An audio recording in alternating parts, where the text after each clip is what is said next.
प्यारे विद्यार्थियों, इस वीडियो में हम सब मक्के की दाने की संरचना का अध्ययन करेंगे। प्यारे विद्यार्थियों, हम लोग मक्के के दाने का अध्ययन करेंगे। मक्के का दाना दरअसल एक फल है।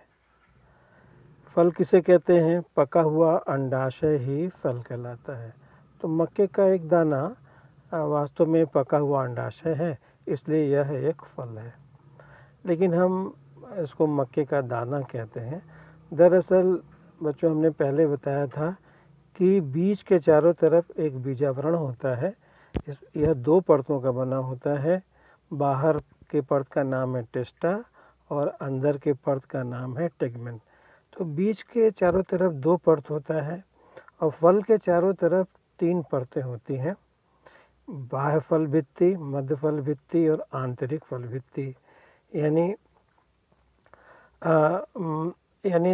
ये जो फल की जो तीन भित्तियां हैं और बीज की जो दो भित्तियां हैं, दरअसल ये पांचों भित्तियां मिलकर के एक पतला परत बनाती है। देखिए लिखा है ना, फल भित्ति व बीजावरण लिखा है ना, जुड़े हुए रहते हैं।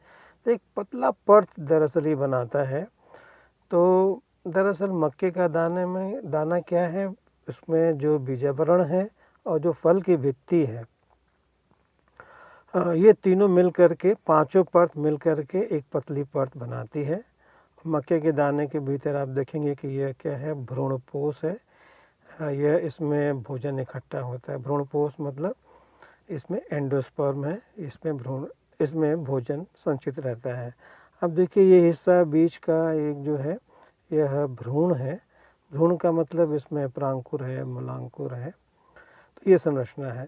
अब हम मक्के के दाने को खड़े अगर काटते हैं, यानी अगर हम इसको मध्य अनुलंब काटते हैं, तो हमको ये संरचना दिखाई पड़ती है। तो सबसे बाहर हमको एक पतला जो परत है ये दिखाई पड़ता है। एक परत है जिसमें कि फल भित्ति व बीजावरण मिला हुआ रहता है। तो ऐसा जो फल है जिसमें कि ये पांचों भित्तियां मिलकर के एक पतली परत बनाती है, ऐसे फल को हम कैरियोप्सिस कहते हैं। तो मक्के का दाना दरअसल एक कैरियोप्सिस प्रकार का फल है।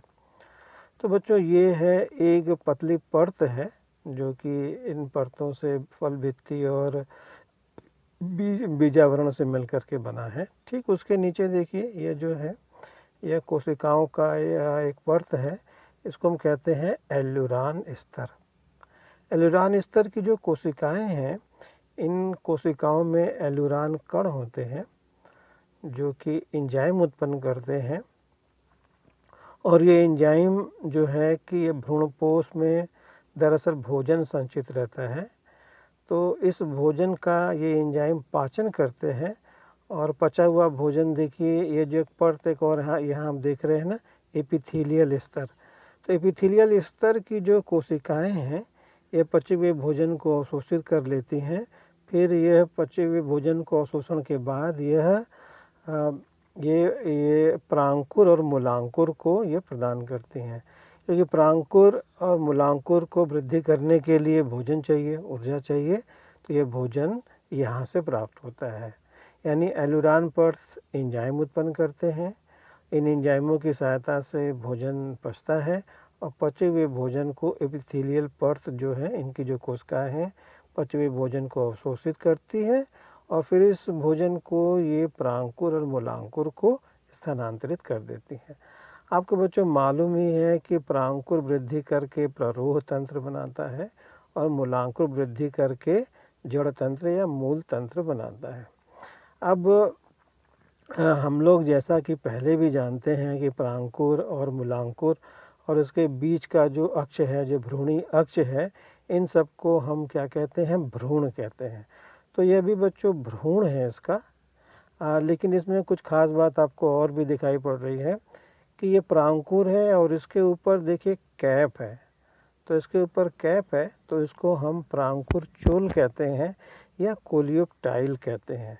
ठीक उसी तरीके से जो ये मूलांकुर है, मूलांकुर के ऊपर भी एक कैप है, तो इसको हम कहते हैं मूलांकुर चोल या कोलियोराइजा। तो कोलियोराइजा रूट कैप है, रूट के ऊपर एक सुरक्षा प्रदान करता है। रूट के ऊपर एक और भी सुरक्षित स्थान होता है, एक सुरक्षित भाग होता है जो कि मूलांकुर की सुरक्षा करता है, उसका नाम है रूट कैप। तो या मूल टोप कहलाता है। तो रूट कैप भी इस रक्षा करता है, लेकिन यहाँ पर उसके ऊपर भी रक्षा करने के लिए क्या है, मूलांकुर चोल है या कोलियोराइजा है। और इसके बीच का हिस्सा पूरा जो कहलाता है, यह जो है एम्ब्रियोनल एक्सिस है या भ्रूणी अक्ष है। अब आप ये वाला हिस्सा देखें, यह जो हिस्सा है ये वास्तव में इसका एक बीजपत्र है। तो यहाँ पर बीजपत्र को हम स्कूटेलम कहते हैं। तो यह स्कूटेलम कहलाता है, या हिंदी में वरूथिका कहलाता है। और बच्चों, मक्के का जो दाना है ये थोड़ा सा ये इधर नुकीला है और ऊपर का हिस्सा ये चौड़ा भाग है। नुकीला भाग ही यह मक्के का जो संरचना है, यानी जो कॉब है, मक्के कॉब में ये जुड़ा हुआ रहता है। इसको हम लोग आगे चित्र में देखेंगे। चलिए, अब आप ये देख सकते हैं कि ये जो है, ये देखिए मक्के का पूरा ये संरचना है, भुट्टा जिसको आप कहते हैं, तो ये है। तो इसमें बहुत सारे जो दाने हैं यानी मक्के का जो दाना है, ग्रेन्स है, यह जिसके ऊपर लगा है वह वास्तव में देखा जाता है कि वो पुष्पावली वृंत है। यहाँ पे काफ़ी वो मोटा रहता है, तो उसको हम पेडंकिल कहते हैं। तो ये पेडंकिल है। वास्तव में ये पूरा जो भुट्टा आपको जो दिख रहा है, यह वास्तव में एक आप कह सकते हैं कि ये पुष्पक्रम है पूरा। तो बहुत सारे पुष्प थे जो कि फल में बदल गए हैं। तो इस तरीके से तो जिसके साथ ये दाना लगा रहता है उसे हम पेडंकल कहते हैं या कॉब कहते हैं, COB, उसको हम कॉब कहते हैं। इस तरीके से जो उसका पुष्पावली वृंत है ये सॉलेन है या फूला हुआ है, पेडंकल कहलाता है या कॉब कहलाता है। और चलिए हम लोग मक्के के दाने में कुछ और संरचना देखते हैं। मक्के के दाने में देखिए ये पॉइंटेड एंड है और ये ब्रॉड एंड है। और मक्के का दाना ये सफ़ेद पीले रंग का रहता है या कभी कभी ये लाल रंग भी लिए हुए रहता है। मक्के का दाना दोनों साइड से चपटा रहता है, फ्लैट रहता है, और उसके बीच में देखिए एक सेंट्रल रिज दिखाई पड़ रही है।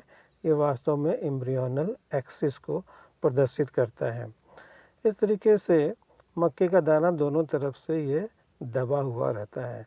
चलिए देखिए, एक्सटर्नल स्ट्रक्चर का मतलब है बाहरी संरचना। इसका कलर कैसा होता है, वाइट येलो, और इसका सतह कैसा है, चिकना है और चमकदार सतह होता है। और इसका जो स्ट्रक्चर है कॉनिकल और फ्लैटेंड है। कॉनिकल शेप है इसका, फ्लास्क के आकार का है और चपटा है, दोनों साइड से चपटा है। इस तरीके से आप देखिए सीड कोट है, आपको दिखाई पड़ा। ऊपर एक उभार दिखाई पड़ता है, ये पैपिला है, और ये डिप्रेस्ड एरिया है, धंसा हुआ एरिया है, और ये सेंट्रल आपको रिज दिखाई पड़ रहा है। चलिए अब हम लोग मक्के के दाने के एक लंबवत ये काट है, इस पर आपको संरचना आपको दिखाई पड़ रही है। इसमें आप देखें क्या क्या लिखा हुआ है। ये देखिए सीड कोट या फ्रूट वॉल लिखा हुआ है। इसमें लिखा है टेस्टा और पेरिकार्प। पेरिकार्प का मतलब है फल की भित्ति को हम पेरिकार्प कहते हैं। इसमें 3 परतें होती हैं जैसा हमने बताया था, एंडोकार्प, मेसोकार्प और इपिकार्प। बाहरी परत को इपिकार्प, बीच वाले को मेसोकार्प और अंदर वाले को एंडोकार्प। इन तीनों को हम पेरिकार्प कहते हैं। तो पेरिकार्प है और इसके साथ टेस्टा दिखाया है। तो टेस्टा और टेगमेन, तो ये पांचों परतें मिल करके एक फ्रूट की वॉल बनाती है। और देखिए क्या लिखा है, ठीक उसके नीचे क्या है, एलुरान परत है, ये एलुरान लेयर लिखा हुआ है। अब देखिए लिखा है immediately below the grain covering और 1 to 3 सेल्ड थिक, यानी जो एलुरान परत है 1 से 3 कोशिका मोटी होती है। और एलुरान परत के साइटोप्लाज्म में कैसा, साइटोप्लाज्म की विशेषता क्या, ये डेंस है और इसमें एलुरान कण पाए जाते हैं, एलुरान ग्रेन्स पाए जाते हैं जो कि प्रोटीन है and that produces enzymes during the process of germination. और ये जर्मिनेशन के समय यह क्या करता है, एंजाइम उत्पन्न करता है। चलिए अब हम लोग और संरचना देखें। आगे की संरचना में देखिए, इसमें भी और क्लियर कट दिखाया गया है कि देखिए इसमें ये सारी बातें दिखाई गई कि ये देखिए जो बीच का जो परत है, हमने जैसा कि बताया कि ये एपिथेलियल परत है, एपिथेलियल लेयर है। एपिथेलियल लेयर की इसमें क्या ख़ास बात है, देखिए इसमें लिखा हुआ है इसका जो फंक्शन है, दो फंक्शन है, यह सिक्रेटरी है और एब्जॉर्प्टिव है। तो ये सिक्रेटरी है और एब्जॉर्प्टिव है। सिक्रेटरी में यानी क्या ये सिक्रीट करता है, it secretes hormones and synthesis of enzymes that solubilization of food।